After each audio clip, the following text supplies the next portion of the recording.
sebelum mendengarkan firman Tuhan pada pagi hari ini, mari kita satu dalam doa. Ya Allah Bapa yang bertata di dalam kerajaan sorga, terima kasih karena Engkau kami masih bisa menghirup udara segar, kami masih bisa bangun di pagi hari, dan juga Engkau masih memberikan kesehatan bagi kami semua, juga masih bisa melihat sekeliling kami. Sekarang, sebelum kami melakukan aktivitas kami ingin mendengarkan firman-Mu terlebih dahulu ya Bapa. Kiranya firman ini dapat memberikan pembelajaran kepada hidup kami, dan juga hati kami tetap difokuskan untuk mendengarkan firman-Mu ya Bapa. Kami sudah berdoa dan mengucap syukur. Haleluya, haleluya, amin. Bacaan kali ini itu terambil dari kitab 2 Korintus pasalnya yang ke-12 ayatnya yang ke-7 sampai yang ke-10 yang berkata, dan supaya aku jangan meninggikan diri karena pernyataan-pernyataan yang luar biasa itu, maka aku diberi suatu duri di dalam dagingku, yaitu seorang utusan iblis untuk menggocok aku, supaya aku jangan meninggikan diri. Tentang hal itu aku sudah 3 kali berseru kepada Tuhan supaya utusan iblis itu mundur daripadaku, tetapi jawab Tuhan kepadaku, cukuplah kasih karuniaku bagimu, sebab justru dalam kelemahan kuasaku menjadi sempurna. Sebab itu terlebih suka aku bermegah atas kelemahanku, supaya kuasa Kristus turun menaungi aku. Karena itu aku senang dan rela di dalam kelemahan, di dalam siksaan, di dalam kesukaran, di dalam penganiayaan dan kesesakan oleh karena Kristus. Sebab jika aku lemah maka aku kuat. Jadi renungan kita pada hari ini itu berjudul kekuatan dalam kelemahan. Nah, teman-teman yang terkasih, kita itu pasti pernah menghadapi sesuatu, menghadapi masalah, kesulitan dalam hidup kita. Nah, tetapi di dalam masalah itu pasti ada Tuhan. Nah, Tuhan ini bisa memakai kelemahan kita untuk menunjukkan kekuatannya dalam setiap masalah yang sedang kita hadapi. Nah, bagaimana Tuhan itu bekerja melalui kelemahan kita? Jadi, yang pertama itu adalah mengakui kelemahan. Nah, itu terdapat pada 2 Korintus 7 sampai 2 Korintus 12 ayat yang ke-7 sampai yang ke-8.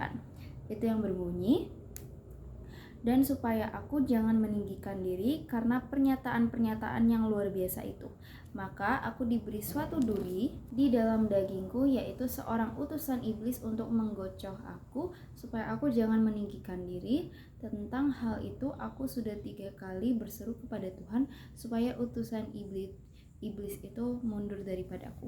Nah, jadi yang pertama ini adalah mengakui kelemahan. Kita tuh harus mengakui kelemahan kita kepada Tuhan. Nah, jadi saat kita punya masalah, itu kita harus jujur. Kita harus jujur kepada Tuhan bahwa kita tidak bisa menghadapi masalah ini. Kita lemah dalam menghadapi masalah ini. Karena di situ Paulus itu merasa bahwa ia memiliki duri di dalam dagingnya. Nah, duri di dalam dagingnya itu yang membuat dirinya tuh menjadi lemah, dan akhirnya dia jujurlah. Dia meminta kepada Tuhan, dia berseru, itu ada pada pasalnya yang ke-8, tentang hal itu aku sudah 3 kali berseru kepada Tuhan. Jadi Paulus itu berseru dan ia meminta tolong kepada Tuhan, tapi Tuhan itu justru ingin Paulus belajar bahwa kekuatannya itu lebih besar daripada kelemahannya. Nah, lalu kita ke yang kedua, yaitu yang kedua ini adalah kasih karunia Tuhan. Itu ada pada 2 Korintus 12 ayatnya yang ke-9 yang berkata, tetapi jawab Tuhan kepadaku, cukuplah kasih karuniaku bagimu, sebab justru dalam kelemahan kuasaku menjadi sempurna. Sebab itu terlebih suka aku bermegah atas kelemahanku, supaya kuasa Kristus turun menaungi aku. Nah, jadi di situ itu Tuhan itu menjawab perkataan Paulus. Tuhan menjawab, yaitu cukuplah kasih karuniaku bagimu, sebab justru dalam kelemahan kuasaku itu menjadi sempurna. Jadi Jadi Tuhan itu memberikan kekuatannya lewat kasih karunia-Nya. Jadi teman-teman, kita tuh juga harus percaya bahwa kasih karunia Tuhan itu untuk menolong kita menghadapi apapun. Dan dia itu selalu ada untuk kita, dia selalu ada dalam masalah kita, dan di saat kelemahan kita juga, dia selalu memberikan kekuatannya. Lanjut ke yang ketiga, yang terakhir, yaitu kekuatan dalam kelemahanku. Itu terdapat pada 2 Korintus 12 pasalnya yang ke-9 sampai yang ke-10. Itu yang berkata, tetapi jawab Tuhan kepadaku, cukuplah kasih karuniaku bagimu, sebab justru dalam kelemahan kuasaku menjadi sempurna. Sebab itu terlebih suka aku bermegah atas kelemahanku, supaya kuasa Kristus turun menaungi aku. Karena itu aku senang dan rela di dalam kelemahan, di dalam siksaan, di dalam kesukaran, di dalam penganiayaan dan kesesakan oleh karena Kristus, sebab jika aku lemah maka aku kuat. Itu di situ Paulus berkata yaitu supaya kuasa Tuhan itu bermegah atas kelemahannya dan supaya kuasa Kristus itu turun menaunginya. Nah, jadi Paulus ini belajar bahwa dalam kelemahan itu kuasa Tuhan tetap jalan. Tuhan itu tetap ada meskipun dalam suatu kelemahan. Nah, teman-teman yang terkasihi, jadi kelemahan itu bukan akhir dari segala sesuatu. Di situ justru malah ada Tuhan yang ada untuk memberikan kasih karunia-Nya, untuk memberikan kekuatannya di saat kita lemah, kita menghadapi masalah. Tuhan akan datang menunjukkan kekuatannya dan menunjukkan kasih karunia-Nya.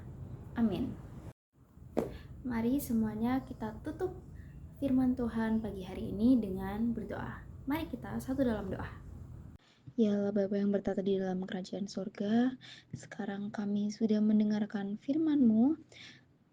Ya Tuhan, terima kasih karena kekuatan-Mu itu sempurna dalam kesalahan kami. Kiranya setiap masalah, setiap kelemahan yang kami dapatkan, kami dapat jujur kepadamu, dan kiranya kami dapat melihat kekuatan-Mu ya Bapa di tengah-tengah kelemahan kami. Tolong kami untuk selalu bersandar pada kasih karunia-Mu ya Bapa. Sekarang kami ingin melanjutkan aktivitas-aktivitas kami. Kiranya Engkau memberkati kami dan memberikan kelancaran dalam setiap aktivitas yang kami jalani ya Bapa. Kami sudah berdoa dan mengucap syukur. Haleluya, haleluya, amin.